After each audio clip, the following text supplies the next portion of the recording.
Hey, welcome back to Tybee Time. This is what I have today.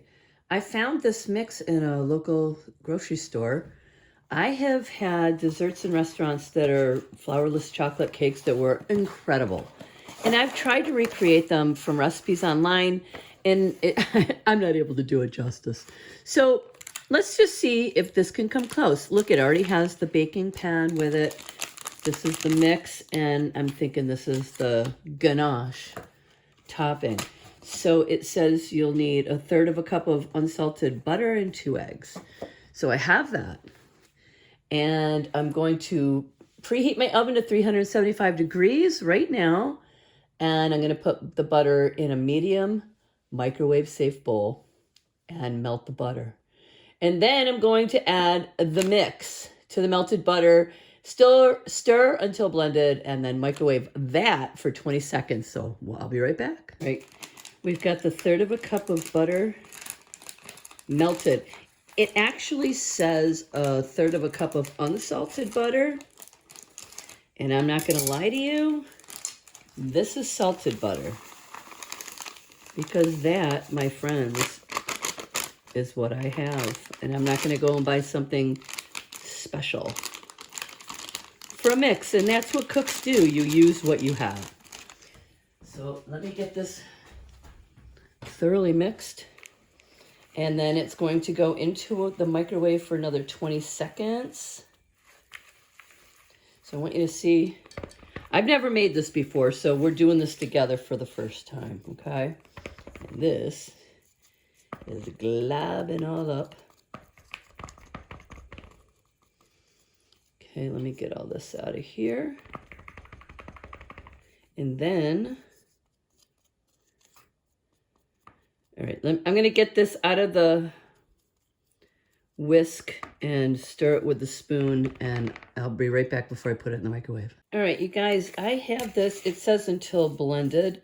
You can still see, like, I guess, pearls of mix. That's the only way I can describe it, that have not been blended, but this is crazy thick. The recipe says to now put this into the microwave for 20 seconds. And then it says to add eggs, which I'm a little concerned about. I don't like to add eggs into anything that's hot, but it's only 20 seconds, so I'm going to go with it. Okay, guys, 20 seconds in the microwave. Now it says to mix until well blended. Oh, look at that, yeah. Oh, yeah, nice and loose. Also, after it's well blended, it says to stir the eggs in, and I have 2 eggs already cracked right there in the bowl. I like to put my eggs cracked in a bowl separate to just dropping them right into a mix in case a shell drops in, or you know, there's been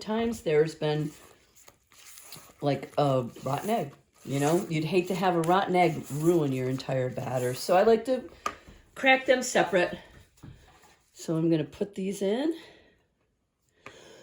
Excuse me. All right, let me get this mixed up and I'll be right back. Okay, it is very well blended. It says to mix for a minute. Now this is the actual pan, I guess you'd call it, that came with the mix. So I'm going to put the mix right in here. This pan, I guess I'd call it, it has a removable bottom. You'll see that if you purchase this, which is going to make it even easier to get out.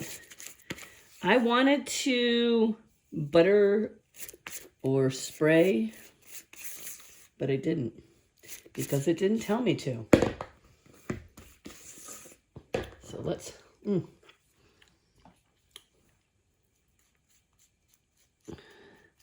Now it has another mix that is the topping for this. And I, being me, am going to make a homemade whipped cream to go with it as well. So let me get this spread out nice and evenly. And now my 375-degree oven has come to temperature. And it says to bake 26 to 28 minutes or until the top is dry, and then cool for 30 minutes. Okay, so I'll be back All right, guys. Timer just went off. And I don't even know how to test it other than it says to look at it and see that the top is dry. Ooh, crazy hot. But yeah, the top is dry. So like I said, it was said 26 to 28 minutes. I actually had it in for 28 minutes. And I'm gonna let it sit here. And I'm gonna set my timer for 30 minutes to let it cool. And then after the 30-minute cooling period, you're to loosen the outside with a knife and then place it in the refrigerator for 2 hours. That is something I was not aware of. I guess I should have read ahead until it's completely cooled. So stick around. All right, guys, I just brought the cake out of the fridge. It was in there for 2 hours. But before I show you this, here is the packet that has the ganache. And it says to put it in hot water for a minute. So I'm going to let my tap water run until the hot water gets hot. It doesn't say to microwave it. That's good and hot. So I'm putting this in hot water. And I'm going to put the top on it. Oh, I'm going to set a timer for a minute. Okay. And here is the cake from the fridge. It was in there for 2 hours. Let me get the water off of there. Hang on, I got to... Okay. Put the plate over the top. Turn it over. And look, see how there's... All right. There's a removable bottom. And I've got to unstick it from the bottom of the cake. Ooh. Oh, please. Please peel off nicely. Yay. Oh, yay. Look at that. All right. So this is going in the garbage. And the ganache is in there for a minute, and I'll be back. Okay, guys. The 1 minute timer is done. Let me get a scissors.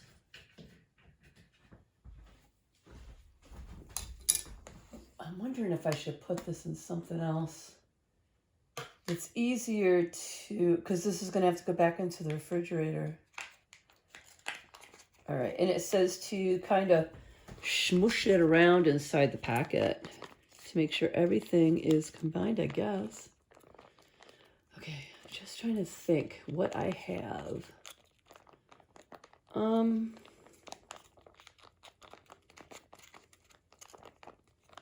Kind of thinking I should rinse this out.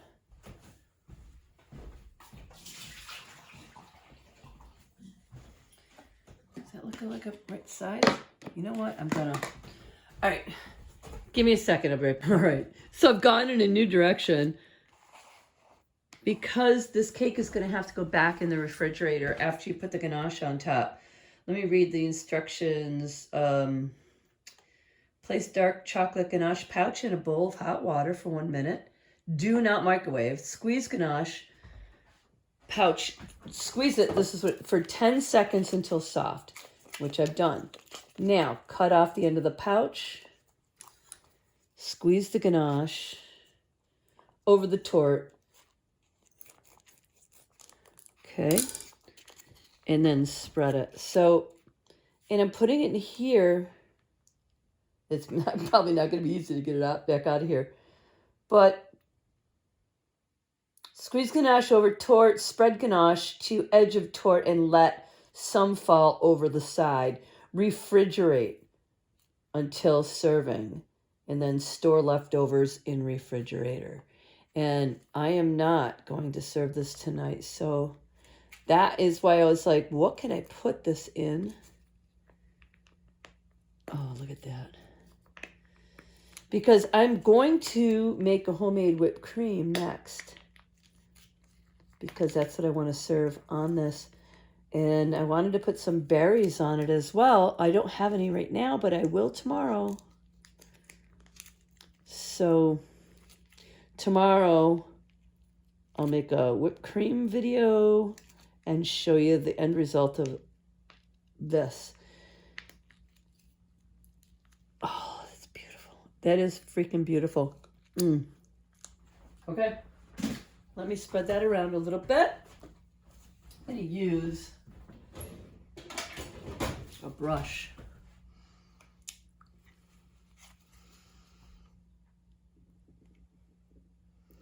This is how I'm going to do it. Now, if you were going to serve this, obviously, on a beautiful platter or something, that would be wonderful. I am actually, this was kind of a practice run for me, and I want to make sure that I can store this in my refrigerator with enough room, and I just want this to be good tomorrow. You know, I'm thinking I would probably sprinkle some powdered sugar on top, and that would probably be all you would need too. All right, so I'm going to tell you that this is the final result of my beautiful cake.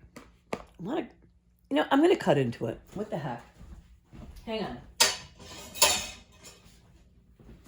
I want to cut a piece out and show it to you. And just a little tiny bite, okay?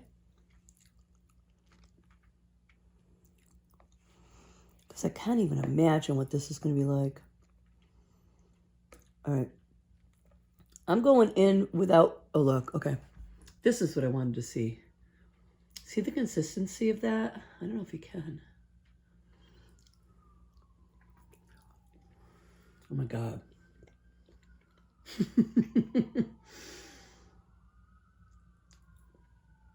I can't even talk. It's like a crazy decadent brownie. But better. So there it is. I'm licking the knife and everything. Okay, there it is. It's pretty darn good. I think anyone should try this. It just follow the instructions to the letter. That's my greatest advice, is follow the instructions to the letter. Thank you so much for watching Tabby Time.